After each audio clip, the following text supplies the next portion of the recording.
자, 오늘 우리가 함께 읽은 본문은 이제 국 맡은 자, 국내 대신 오바댜가 아합 왕에게 가서 내가 엘리야를 만났습니다 소식을 전하자 아합 왕이 엘리야 선지자를 만남으로 성사된 갈멜산에서 엘리야 선지자와 바알의 선지자 450명의 목숨을 건 대결이 이루어지는 내용을 기록해 주고 있습니다. 자, 먼저 엘리야를 만난 아합의 반응이 16절, 17절에 기록되고 있는데요. 같이 읽습니다. 오바댜가 가서 아합을 만나 그에게 말하되 아합이 엘리야를 만나러 가다가 엘리야를 볼 때에 아합이 그에게 이르되 이스라엘을 괴롭게 하는 자여 너냐. 자, 여기 아합이 엘리야를 만나자마자 가장 먼저 하고 있는 말은 뭡니까? 이스라엘을 괴롭게 하는 자여 너냐. 이 가뭄의 모든 이유와 원인과 핑계를 누구에게 대고 있어요? 엘리야에게. 아합의 이 말은 몇 가지 뜻이 있습니다. 말씀드린 대로 3년 반의 가뭄의 원인이 엘리야에게 있다. 다 뒤집어 씌우고 있어요.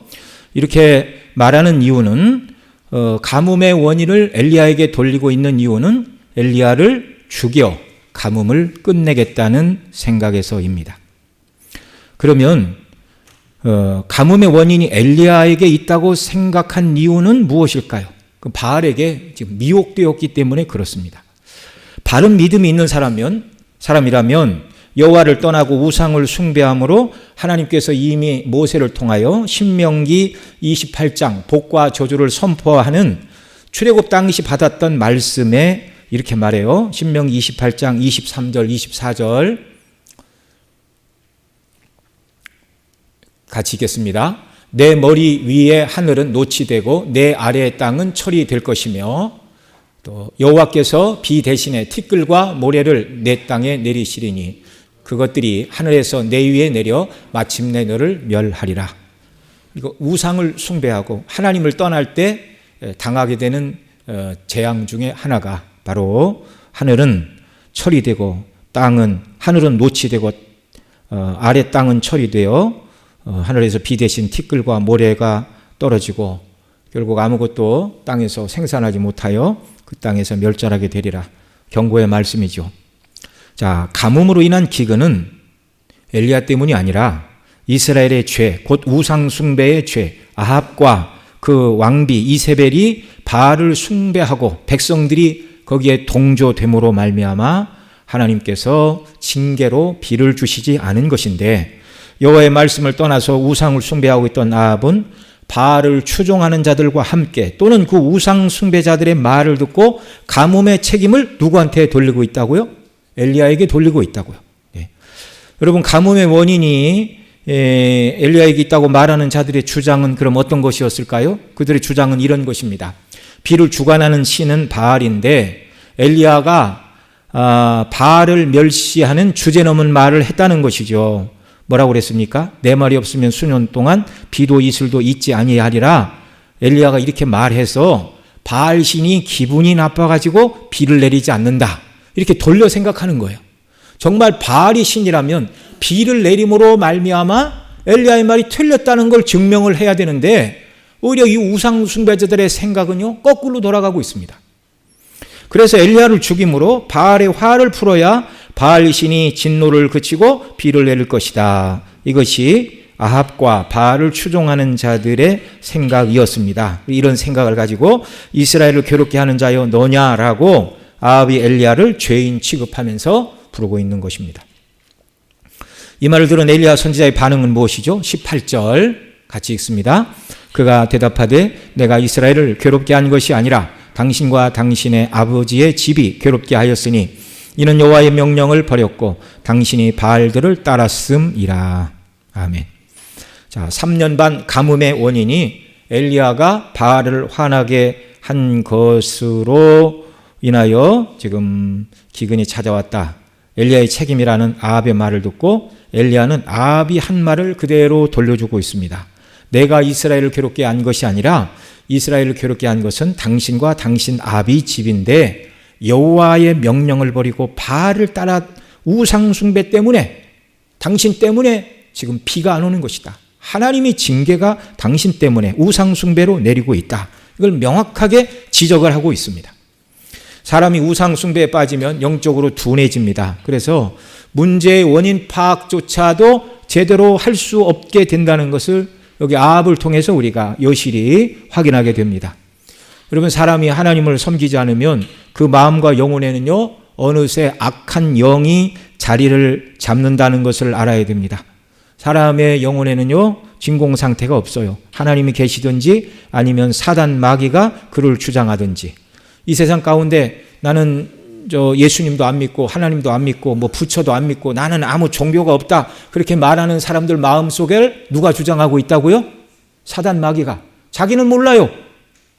사단 마귀가 믿지 않는 사람들을 어떻게 주장합니까? 에베소서 2장이 너무나 분명하게 말하고 있죠.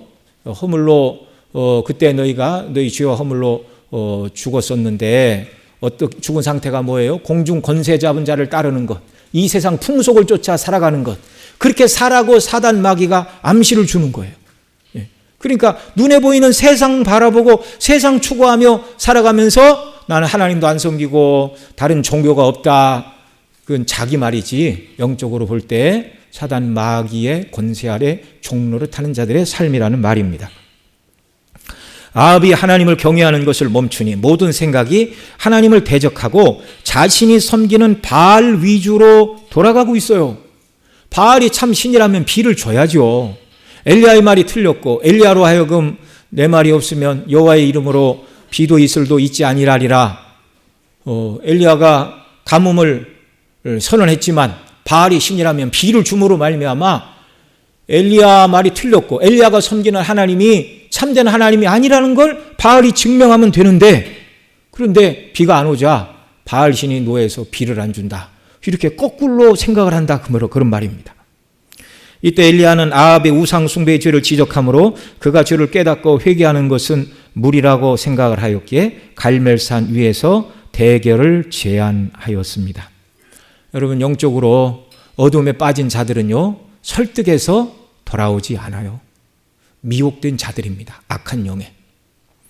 이 영적인 대결을 통하여 여호와 바알 중에 누가 진정한 하나님이신지, 누가 참 신인지 알아보자 제안을 하고 있습니다. 19절 같이 읽죠. 시작. 그런즉 사람을 보내어 온 이스라엘과 이세벨의 상에서 먹는 바알의 선지자 450명과 아세라의 선지자 400명을 갈멜산으로 모아 내게로 나오게 하소서. 엘리야는 지난 3년간 비가 내리지 않은 것은 바알이 신이 아니기 때문이며 신이 아닌 바알을 섬기느라 여호와 하나님을 버린 죄 때문이라는 것을 갈멜산에서 확증하고, 이제 비를 주시는 분이 여호와 하나님이심을 온천하에 드러내고 백성들로 여호와만을 섬기도록 하기 위하여 이 대결을 신청하고 있습니다. 이 갈멜산은요, 지도를 좀 보여주시기 바랍니다. 갈릴리 호수 가운데 딱 보이시죠? 거기서 서쪽으로 지중해 보이시죠? 지중해 그 이제 툭 튀어나온데, 거기가 이제 오늘날로는 뭐 악고 그 위에 도시를 그렇게 말하는데, 여기가 갈멜산입니다. 갈멜산. 그리고 그 갈멜산이 거기로부터 이제 남북으로 한 25km 이렇게 능선을 따라 형성이 되어 있고, 갈멜산 산 밑에 계곡이 무깃도로부터 출발한 무슨 강이에요? 기손강. 이제 450명을 갈멜산에서 끌고 내려가 그 기손강가에서 죽이는 기손강이 바로 갈멜산 언덕 밑에 골짜기에 형성된 강이 바로 그 기손강입니다. 자, 이 갈멜산은 갈릴리 호수에서 멀리 서쪽에 위치해 있는데 지중해로부터 이 산은 한 5km 정도 떨어져 있는 곳입니다. 500m 이상 고지대에 위치해 있고 지중해 해변을 따라 남북으로 25km 정도 달하는 산악지대인데 빽빽한 숲으로 우거진 아름다움과 장엄함은 다산의 상징이었어요. 그러니까 저런 지역에서 지중해를 끼고 있으니까 해양성 기후라 다른 쪽보다 비가 많이 오고 빽빽하게 우거진 숲, 다산의 상징.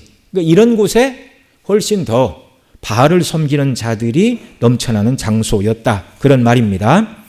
자, 아합은 엘리야의 말대로 이스라엘 모든 자손에게 사람을 보내 선지자들, 곧 바알의 선지자들을 갈멜산으로 불렀습니다. 20절 같이 읽지요.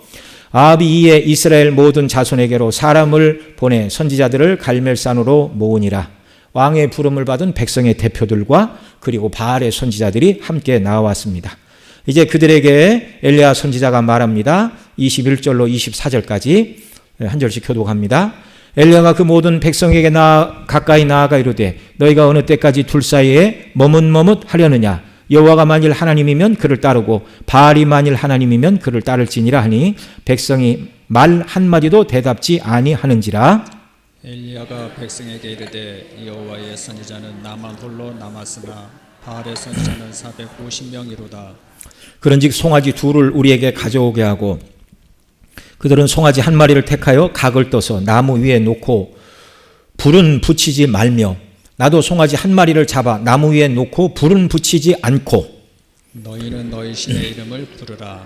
나는 여호와의 이름을 부르리니 이에 불로 응답하는 신 그가 하나님이니라. 백성이 다 대답하되 그 말이 옳도다 하니라. 자, 여기 21절에서 엘리야는 백성들에게 하나님과 바알 사이에 머뭇머뭇하리지 말고 오늘 정말 섬길 하나님이 여호와인지 바알인지 택하라, 이렇게 결단을 촉구하고 있습니다. 근데 이 말에 백성들이 한마디도 대답하지 않아요. 왜냐하면 바알 신앙이 이미 물들어 있습니다. 그런데 도상적부터 섬겼던 여호와도 버리기는 아깝고, 그러니까 두 손에 바알도 붙잡고 여호와 하나님도 붙잡고 이러고 있어요. 그런데 여러분, 하나님 어떤 분이에요? 우상과 함께 자기 영광을 나누십니까? 안 나누십니까? 안 나누시죠. 우상은 헛된 이름뿐이잖아요. 근데 어떻게 하나님께서 헛된 이름뿐이고 또 범죄하고 타락한 악한 영을 섬기는 그 귀신과 함께 하나님의 영광을 나누시겠어요? 그건 있을 수가 없는 일이에요. 그러니까 이스라엘 백성들이 너희가 하나님을 버렸다 그러자 성전이 여전히 있고 성전에서 상번제 아침 저녁으로 제사가 끊어지지 않고 있는데 무슨 말입니까? 그런데 하나님은 선지자를 통하여 말씀하십니다. 너희가 성전에 나와 제사 드리고 우상에게 나가 제사 드리는 이 행위를 내가 참을 수가 없다. 하나님은 홀로 영광을 받으셔야 될 한 분, 유일하신 하나님입니다. 그 외에 다른 신은 없는 거예요. 하나님도 섬기고 우상도 섬기는 것을 종교 혼합주의라고 말하는데 하나님은 이것은 나를 버린 것이다. 아주 분명하게 말씀하십니다. 22절에서 엘리야는 여호와의 선지자는 나만 남았고 바알의 선지자는 450명이라 그렇게 말하고 있습니다. 처음 엘리야가 아합에게 요청할 때는 바알의 선지자 450명, 아세라 선지자 400명도 다 모아 내게 나오게 하소서 그렇게 얘기를 했는데 아세라 선지자들에 대한 언급은 없어요. 그러니까 아세라 선지자들은 나오지 않은 것으로 그렇게 보여집니다. 23절로 24절에서는 엘리야가 말하죠. 너희와 내가 각각 송아지 한 마리를 잡아 각을 떠서 나무 위에 올려놓고 먼저 너희가 너희 신을 부르고 나는 여호와 이름을 부르리니 불로써 응답하는 그가 참 하나님이다 말할 때 그 말을 듣고 있던 백성들이 옳다. 불로써 응답하는 그분이 참 하나님이다. 불로써 응답하면 여호와가 응답하면 우리가 여호와를 섬길 것이고 그 말은 바꿔보면 바알이 응답하면 여호와를 버리고 이제 바알만 섬기겠다. 그 말이에요. 그 말. 엘리야는 그래서 먼저 바알의 제사장들에게 제사를 드리라고 하였습니다. 25절 같이 읽죠. 엘리야가 바알의 선지자들에게 이르되 너희는 많으니 먼저 송아지 한 마리를 택하여 잡고 너희 신의 이름을 부르라. 그러나 불은 붙이지 말라. 여기 엘리야는 450명 바알의 제사장들에게 먼저 제사를 드리라고 우선권을 줬어요. 그리고 26절 그들이 받은 송아지를 가지고 잡고 아침부터 낮까지 바알의 이름을 불러 이르되 바알이여 우리에게 응답하소서. 한두 번 한 게 아니죠. 바알이여 우리에게 응답하소서. 하나 아무 소리도 없고 아무 응답하는 자도 없으므로 그들이 그 닿은 제단 주위에 뛰놀더라. 이른 아침부터 점심때까지, 그러니까 9시에 시작했으면 12시까지 3시간 동안 바알을 부르고 제단 뒤에 뛰고 할 수 있는 일을 다 했지만 아무런 응답도 없고 정말 조용하였습니다.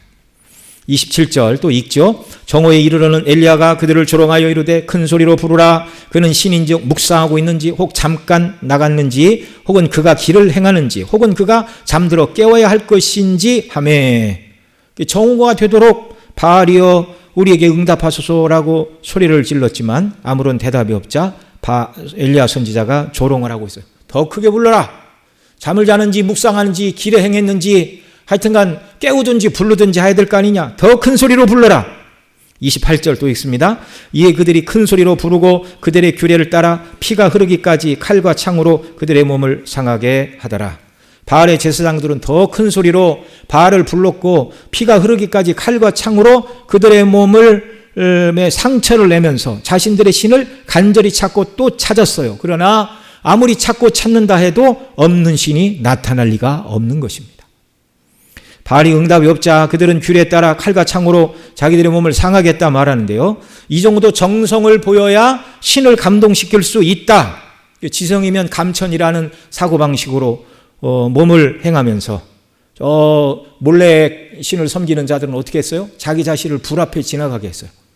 그러니까 몰래게 이렇게 신상이 있고 그 앞에 이렇게 제단이 있는데 밑에 불을 떼고 자녀들을 그 위에 이렇게 제물로 올려놔요. 그러면서 맨정신으로 못하니까 술을 마시고 그 옆에 북을 치고 징을 치고 막 애가 부르짖는 소리를 안 들으려고. 참 어리석기 짝이 없죠. 그렇게 해야 자기들의 신이 감동을 할 것이다. 이게 우상 숭배자들이 행하고 있는 행태입니다. 29절 또 읽죠. 이같이 하여 정오가 지났고 그들이 미친 듯이 떠들어 저녁 소재 드릴 때까지 이르렀으나 아무 소리도 없고 응답하는 자나 돌아보는 자가 아무도 없더라. 아침 9시부터 정오까지 또 정오를 지나 저녁 소재 드릴 시간, 이 시간은 오후 상번제 오후 제사 드리는 시간을 말하는데 대략 오후 3시쯤 시작을 했습니다. 그러니까 아침 9시부터 오후 3시까지 바알을 불렀지만 아무런 소명이 없어요. 한두 사람이 아니라 450명이 부르짖으니 갈멜산 위가 떠들썩했겠지요. 몸에 피를 흘리기까지 하고 그냥 무아지경에 빠져서 정말 소리를 지르나 아무 응답도 없고 응답하는 자도 없고 돌아보는 자도 없더라. 이로써 그들이 주장하는 바알은 신이 아니고 사람들이 만들어낸 허상이라는 것, 이름뿐인 허상이라는 것이 드러났습니다. 오후 제사 시간이 되자 이제 엘리야가 움직입니다. 30절로 32절 한 절씩 읽겠습니다. 엘리야가 모든 백성을 향하여 이르되 내게로 가까이 오라. 백성이 다 그에게 가까이 가매 그가 무너진 여호와의 제단을 수축하되 야곱 아들들의 지파의 수요를 따라 엘리야가 돌 12개를 취하니 이 야곱은 옛적에 여호와의 말씀이 임하여 이르시기를 내 이름을 이스라엘이라 하리라 하신 자더라. 함께 읽습니다. 그가 여호와의 이름을 의지하여 그 돌로 제단을 쌓고 제단에 돌아가며 곡식 종자 두세 알을 둘 만한 도랑을 만들고 먼저 엘리야는 백성들로 나오게 하여 무너진 여호와의 제단을 수축하였습니다. 아마 이곳에 성전이 지어지기 전에 갈멜산 꼭대기에서 여호와께 제사하던 제단이 있었던 것으로 보여집니다.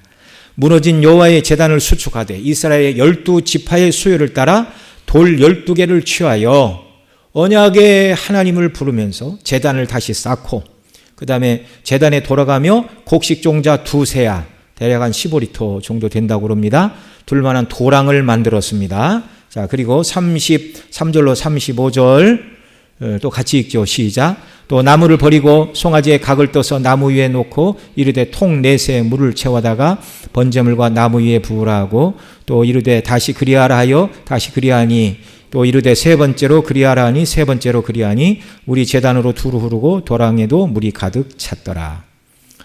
나무 위 제단 위에 나무를 쌓고 각든 송아지를 올려놓고 나서 그 위에 통 넷에 물을 채워 부으라. 한 번, 두 번, 세 번 부으라. 그러니까 12통의 물을 거기다 부었어요. 그랬더니 그 파놨던 도랑에까지 물이 꽉 찼다. 그렇게 말씀을 하고 있습니다.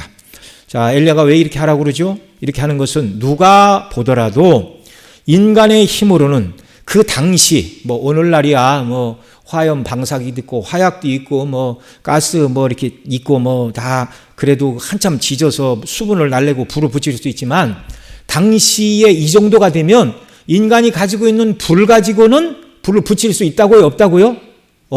없다고요. 사람이 가진 당시 기술로는 물에 젖은 나무와 물에 푹 빠져 있는 재물 그리고 제단의 돌도 물에 젖었고 그 밑에 도랑에 물이 흐르고 있습니다. 엘리야는 명백히 이 재물이 불에 탄다면 사람이 한 일이 아니라 하나님이 행하신 일이라는 것을 보여주기 위하여 지금 이렇게 행하고 있는 것입니다. 바알의 선지자 450명이 아침부터 오후 3시까지 열심히 자기들의 신의 이름을 불렀지만 실패했어요. 홀로 남은 엘리야가 기도하여 재물이 불에 탔다면 그들은 엘리야가 자기들 몰래 그 아래 불을 숨겼다 주장할 이런 여지를 조금도 주지 않는 행동이었습니다. 36절 같이 읽죠. 저녁 소재 드릴 때에 이르러 선지자 엘리야가 나아가 말하되 아브라함과 이삭과 이스라엘의 하나님 여호와여 주께서 이스라엘 중에서 하나님이신 것과 내가 주의 종인 것과 내가 주의 말씀대로 이 모든 일을 행하는 것을 오늘 알게 하옵소서. 그저 조용한 목소리로 엘리야는 담담하게 기도했습니다. 이 기도를 통하여 이 재물 위에 불로써 하나님께서 응답하심으로 말미암아 여호와 하나님이 살아 계심을 보여주옵소서. 그리고 내가 하는 이 모든 일이 여호와의 명령을 따라 움직이는 것임을 드러내 주시기를 원합니다. 또 37절 같이 읽습니다. 여호와여 내게 응답하소서 내게 응답하소서. 이 백성에게 주 여호와는 하나님이신 것과 주는 그들의 마음을 돌이키심을 알게 하옵소서. 여기서 기도하는 것은 무엇이죠? 백성들이 비록 아합과 이세벨에게 속아서 바알을 섬기고 있는데 이 내게 불러 응답하심으로 말미암아 백성들이 여호와 하나님이 살아계신 참된 하나님이신 것을 알게 해주시고 또 여호와께서 불러 응답하시는 이유가 백성들의 마음을 돌이켜 여호와를 섬기라고 기회를 주시는 것임을 깨달아 알게 해달라고 기도하고 있습니다. 그 백성들이 하늘로서 불이 내릴 때 재물만 타는 건 하나님의 긍휼이에요. 하늘에서 불이 내려 재물뿐만 아니라 그 자리에 있는 모든 우상 숭배하는 자들과 우상 숭배에 참여한 백성들을 하나님이 다 멸하신다고 해도 아무도 이의를 제기할 수 없는 극악무도한 우상 숭배주에 빠져 있는 자들입니다. 그런데 엘리야는 불을 내려 재물을 사르시고 백성들이 여호와가 살아계심을 알게 하시고 하나님의 살아계심을 보이는 것은 백성들에게 회개할 기회를 주시는 것임을 알고 이 백성이 돌이키는 은혜를 달라고 우상숭배에 참여한 백성들을 위해서 기도하고 있습니다. 38절 같이 읽습니다.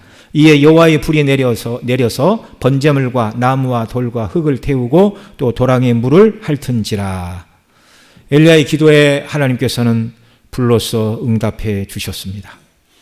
불이 내려 번제물과 나무와 돌과 흙을 태우고 도랑에 물까지 다 그 불이 핥어 수분을 다 날려버림으로 말미암아 사람의 불을 붙인 것이 아님을 그 산 위의 모든 사람들에게 하나님께서 하나님의 살아계심을 보여주셨습니다. 이 모습을 본 백성들의 반응은 무엇이죠? 39절 모든 백성이 보고 엎드려 말하되 여호와 그는 하나님이시로다 여호와 그는 하나님이시로다 하니. 불로써 응답하시는 하나님의 행사를 보고서 백성들은 여호와만 하나님이시라고 이 하나님을 찬양하였습니다. 참으로 놀라운 광경이죠. 우리 주일학교 때 이 말씀을 한 100번은 들었을 겁니다. 그런데 이 상고할 때마다 이 말씀을 살펴볼 때마다 참 특별한 영적인 위기의 때, 구약의 선지자 중 이적을 가장 많이 행한 선지자가 엘리야와 그 다음 엘리사 시대입니다. 구약의 엘리야와 엘리사 말고 죽은 자를 살린 선지자를 들어보셨습니까? 그리고 또 예수님께서 죽은 자를 3명 살리시는 그런 일이 있었죠. 그러니까 이 시대, 이적이 많이 일어나는 시대, 그리고 출애굽 당시 시대, 이때는 비상시대였어요. 비상시대. 백성들이 여호와 하나님보다 우상 앞으로 달려가고 있는 그런 시대에 하나님께서 특별한 능력을 나타내 주셔서 하나님의 살아계심을 보여주셨습니다.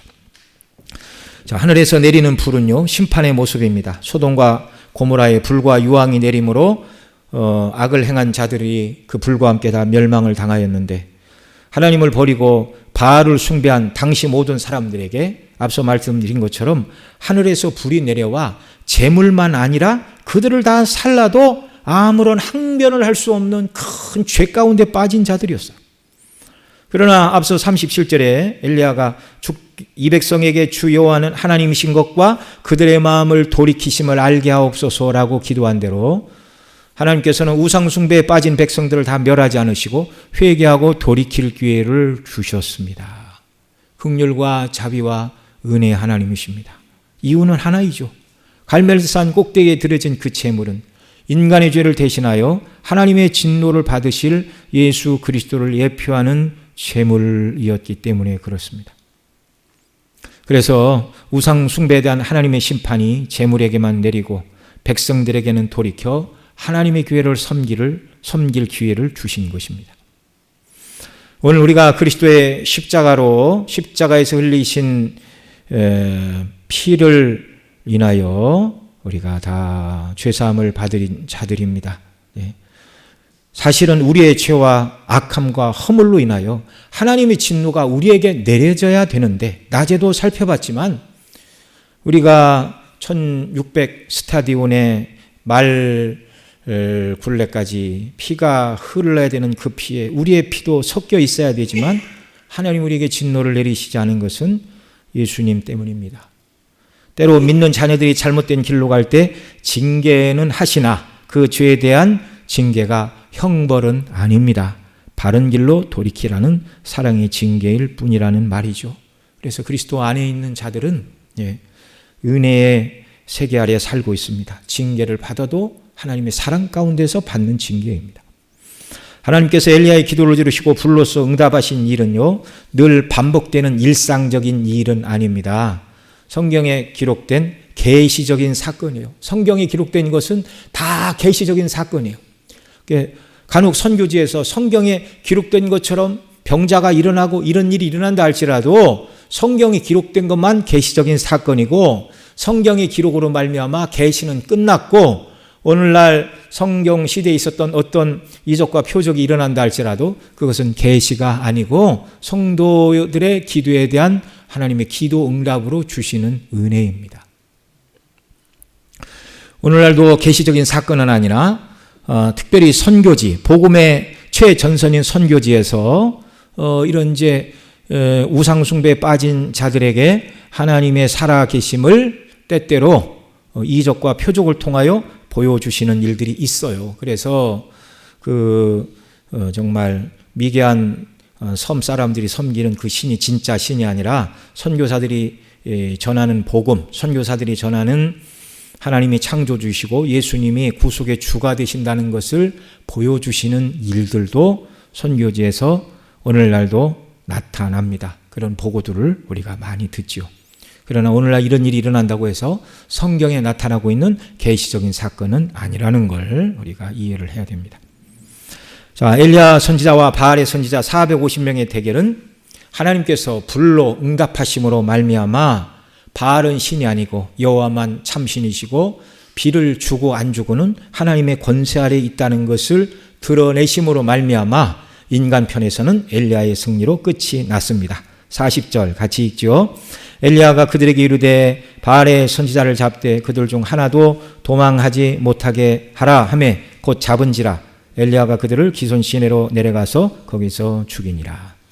자, 엘리야는 하늘에서 불로 응답하신 여호와의 행사를 모든 백성들이 볼 때 그 백성들이 그걸 보고 이렇게 고백했죠. 여호와 그는 하나님이시로다라고 고백하는 그들에게 하나님께로 돌아오는 길을 말해줍니다. 바알의 제사장 450명을 다 잡아라. 한 사람도 도망치지 못하게 하라. 그리고 그들 모두를 기손강으로 다 끌고 가서 엘리야 보는 앞에서 그들을 다 멸하였습니다. 여호와 하나님을 버리고 헛된 우상을 숭배한 죄는 죽어 마땅한 죄입니다. 여러분, 이 말씀을 읽을 때 어떤 사람이 아니 엘리야가 너무하네. 비를 주시는 분이 여호와 하나님이신 것을 드러냈으면 됐지. 왜 그들을 굳이 죽이느냐. 그러나 이건 엘리야 개인의 마음이 아닙니다. 이미 시내산에서 십계명을 주시고 십계명의 시행 세칙인 법규를 주시면서 가나안 땅에 들어가 살게 될 때 무당과 다른 신에게 제사를 드리는 자들은 이미 다 멸하라고 율법을 주실 때 주신 말씀이에요. 이것이 출애굽기 20장 18절과 20절입니다. 같이 읽죠. 너는 무당을 살려두지 말라. 20절 여호와 외에 다른 신에게 제사를 드리는 자는 멸할지니라. 엘리야가 백성들로 하여금 이들을 다 멸하게 한 것은 그들이 백성을 미혹하여 여호와 하나님을 섬기지 못하게 한 그들의 죄를 물었습니다. 하나님을 거역한 우상 숭배의 죄는 죽음으로밖에 갚을 것이 없고, 하나님을 떠난 자들은 육체의 죽음뿐만 아니라 영원한 하나님의 진노의 대상이라는 것을 모든 백성들에게 보여주는 모습이에요. 하나님께로 돌아오고 여호와 하나님만 섬겨야 된다라는 것입니다. 여러분, 바알의 제사장들을 철저히 멸하지 않으면 백성들은 다시 그들에게 미혹될 것입니다. 이것을 염려하여 십계명을 해설하여 주신 법규의 말씀에서 우상 숭배자, 다른 신에게 제사하는 자들을 다 죽이라 이렇게 명한 것입니다. 여러분, 죄와 악은 중독성을 가지고 있다는 걸 알아야 됩니다. 철저하게 끊어내야 하는 것입니다. 오늘 우리도 여호와 하나님께서 살아계심을 이 땅에 증거하는 자들이 되어야 하겠습니다. 과거 저와 여러분 모두도 다 하나님이 아닌 범죄하고 타락한 아담의 후손들로서 우리 마음의 육체의 욕심을 따라 살아가던 자들이었습니다. 탐심을 해가던 자들이었습니다. 탐심은 우상 숭배라고 그랬죠. 우리도 하나님의 진노와 저주를 받아야 마땅한 자들인데, 앞서 말씀드린 것처럼 그리스도 안에서 우리를 구원하신 대속의 사랑 때문에 우리는 어떠한 저주도 받지 않고 성 안의 백성, 하나님의 자녀가 되는 놀라운 은혜를 입었습니다. 이 사랑과 은혜 때문에 저와 여러분은 하나님이 살아계시고, 또 아직 그리스도 밖에 있는 자들도 그리스도 안에서 그들을 불러 구원하시기를 기뻐하시는 긍휼의 하나님이심을 증거하며 살아가야 되는 자들로 구원을 받았고, 그런 자들로 부르심을 받았다는 걸 늘 기억을 해야 됩니다.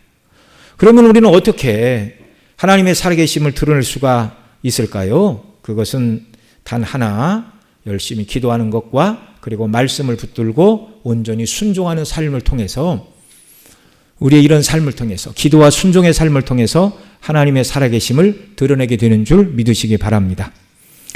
요한복음 15장 7절에 이렇게 말씀해요.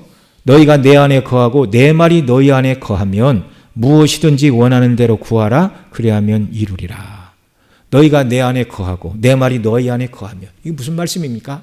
하나님의 말씀대로 온전히 순종하며 살아가는 성도들이 예수님의 이름을 따라 하나님의 뜻대로 구하면 하나님이 다 응답하심으로 말미암아 하나님이 살아계시고 그 사람과 함께하는 것을 모든 사람에게 보여주신다는 말씀이에요. 그러니까 오늘 우리도 하나님 앞에 나가 기도하고 말씀에 온전히 순종할 때 우리 행하는 행실과 또 간구하는 기도에 응답하시고 주께서 우리를 도우심으로 말미암아 우리 주변에 믿지 않는 나의 가족, 친척, 친구 모든 사람들이 저 사람은 하나님의 사람이야. 다른 것은 모르겠는데 저 사람 보니까 뭔가 달라. 저 사람이 찾는 여호와 하나님이 늘 함께 하시는 사람이야. 이런 증거를 받고 이 땅을 살아가는 그런 은혜가 우리에게 있기를 바랍니다. 기도해야 되고 말씀에 순종해야 되고 말씀 안에 거할 때 이런 은혜를 더하여 주실 줄 믿습니다. 기도하겠습니다. 우리 함께 기도하겠습니다. 우리가 다 과거에는 우상 숭배자들이었는데 예수님